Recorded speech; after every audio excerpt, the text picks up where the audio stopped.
Монгол банкнаас дэвшүүлсэн инфляцийг нэг оронтой тоонд барих бодлогын арга хэмжээ үр дүнтэй байгааг тоон үзүүлэлтүүд илтгэж байна. Оны эцэст инфляц ямар түвшинд байх нь эдийн засгийн өсөлтөнд шууд нөлөөг үзүүлэх юм. За өнгөрсөн онуудад манай улсын хоёр оронтой тоогоор өссөн эдийн засгийн өсөлт энэ онд хадгалагдахгүй гэдэг нь цаашдын бодлогын арга хэмжээтэй холбоотой гэдгийг статистикчид хэлж байгаамаа. Монгол улсын эдийн засгийн өсөлт 2012 онд 12.4% байсан бол энэ оны 1-р улиралд 7.1% хүрч буурснаар эдийн засгчдын өөдрөг төсөөлөл алга болж байсан. Харин 2-р улирлын байдлаар 11.3% болж эргэн өсч чадсан байна. За нэг үе гадныхан болоод дотоодын эдийн засгчид Монголын эдийн засаг 2013 онд 20 гаруй хувиар өснө гэж ярьдаг байсан ч энэ нь буруу төсөөлөл байсан юм а. 2013 онд уулуурхайн ачаар эдийн засаг өснө гэж эдийн засгчид үзэж байсан бол эсэргээрээ өсөлтийг авчирсан салбар нь хөдөө аж ахуйн салбар болж байна. Эхний хагас жилийн байдлаар ажилтны дүрийн салбар 10.8 хувиар өссөн бол хөдөө аж ахуйн салбар үүнээс 2 дахин илүү буюу 20.6 хувиар өснө нь түүхэн өндөр үзүүлэлтүүдийн нэг байлаа.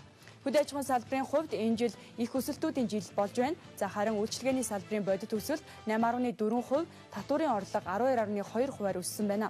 Үндэсний статистикийн хорооноос гаргасан мэдээнээс харахад Монгол улсын эдийн засаг 2013 оны 1-р улиралд зарцаж байсан эдийн засгийн улирлын өсөлт ердөө 1.9%-тай байсан бол 2-р улиралд эргэн сэргэж улирлын өсөлтийн хурдац 2 дахин их буюу 3.8%-тай болжээ.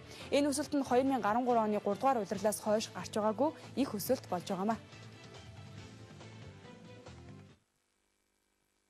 Бол иргэдийн амьдралд тодорхой хэмжээгээр нөлөөлнө. Энэ бол нэг талаасаа импортын бараа бүтээгдэхүүний үнийн өсөлтийг дууддаг бол нөгөө талдаа үнийн өсөлт гэдэг маань худалдан авах чадварыг сулруулдаг талтай. Тэгэхээр худалдан авах чадвар багаснаа гэдэг маань бодит орлого хуурах талтай байх зүйлтэй. Энэ бүгдийг эдийн засагт ойрын хугацаанд ямар өшөө өөрчлөлт гарах нь дунд болон урт хугацаанд гарах өөрчлөлтийг эдийн засгийн бодлогуудтай аль алинтай нөлөөтэй авч үзэх учиртай. Тэгэхээр Монгол банк төрийн мөнгөний бодлогыг нэгтгэн зангидаж явуулж байгаагийн хувьд бол энэ их огцом өөрчлөлттэй байгаа валютын ханшны зах зээл нэлээд нухацтай хандаж энд мөнгөний бодлогын чиглэлээр тодорхой өөрчлөлт хийх.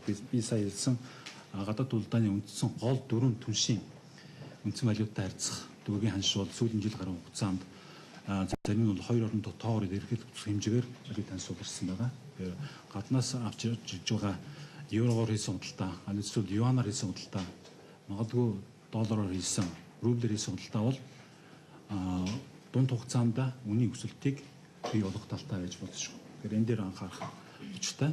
Бодит орлогод хүн бодит орлогод худалдаач өдөрт нөлөөд байж үгүйсэхгүй. Энэ нь ямар үед байх вэ гэвэл бид орлогын хэмжээ хэвэн байгаа үед тийм ээ. Өөрөөр хэлбэл нэрсэн орлого бодит тухайн нэг төвшөнтэй байхад худалдан авах чадвар буурснаар бодит орлогын хэмжээ буурна гэдэг л энэ одоо эдийн засгийн онол нөгөөдгөөр бодиттой эдийн засаг гардаг процессыг хооронд нь хулгаж авч үзэх учиртай. Хөдөө аж ахуйн салбарын өсөлт өндөр байх нь хүнсний гол нэрийн бүтээгдэхүүний үн тогтвортой байх, за инфляц буурах ач холбогдолтой юм а. Гэсэг хэдий ч эдийн засаг дахь нийт мөнгөний эргэлтийг нэмэгдүүлэхгүй, за экспортын орлогод нөлөөлөх хэмжээ маш бага. За гадаадын хөрөнгө оруулалт татдаггүй учраас аж ахуйн нэгжүүдийн хувьд энэ өсөлт өндөр төдийгүй хүчтэй нөлөөлөхгүй юм а. Өөрөөр хэлбэл хөдөө аж ахуйн салбар өсөлттэй байгаа хэдий ч уулуурхайн салбар идэвхжихгүйгээр эдийн засаг царцсан хэвэндээ байсаар байх юм а. Валютын ханшийн хувьд сүүлийн хэдэн жилүүдэд гадаад худалдаа, за хөрөнгийн дотогшлох урт хугацаанд өвчтэй хамаардаг болсон. За мөн богино хугацааны хэлбэлцлийг багасгах үүднээс валютын заханд оролцдог төв банкны интервенцээс хамаарч байгаамаа. Гадаад валютын нөөц за өнгөрсөн 6 дугаар сарын байдлаар 3.1 тэрбум ам.долларт хүрч буураад байгаа. Долларын нөөц буурч төгрөгтэй харьцах ханшин чангарч байгаа нь инфляцид одоогоор нөлөөлөгүйч цаашдаа дөрвтэй арга хэмжээ авахгүй бол дунд хугацаанд өргөн хэрэглээний үнд нөлөөлж цаашлаад инфляцийг хүргэдэг эрсдэл ойрхон байгааг судалгаагаас харагдаж байгаамаа.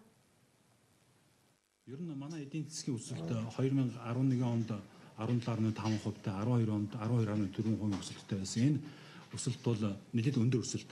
Дэлхийд эрхний айргийн 5-д орох хувьцаар хэмжээний юм өндөр өсөлт үлдээ.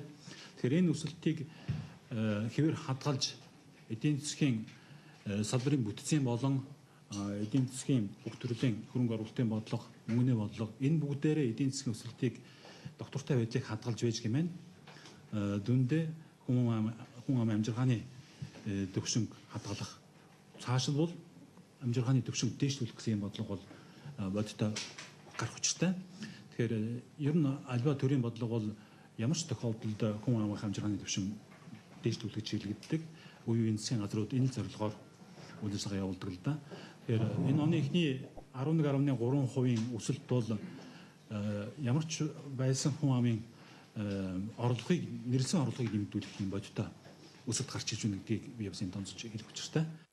Түүнчлэн шатгууны үн тогтвортой байгаа нь инфляц цаашид үргэлжлэн буурах боломжийг бүрдүүлж байгаа боловч төгрөгийн бусад гадаад валюттай харьцах ханш ихээхэн суларч байгаа нь импортын бараа бүтээгдэхүүний үнийг нэмэгдүүлж импортын инфляц нэмэгдэхэд нөлөөлөх нь гарцаагүй юм а. Тухайлбал одоо хичээлийн шинэ жил эхлэх гэж байгаатай зэрэгцээд төгрөгийн ханш суларсан нь бичиг хэрэгсэл, хувцас, цүнх гээд импортоор авдаг бараа бүтээгдэхүүний үнд нөлөөлнө.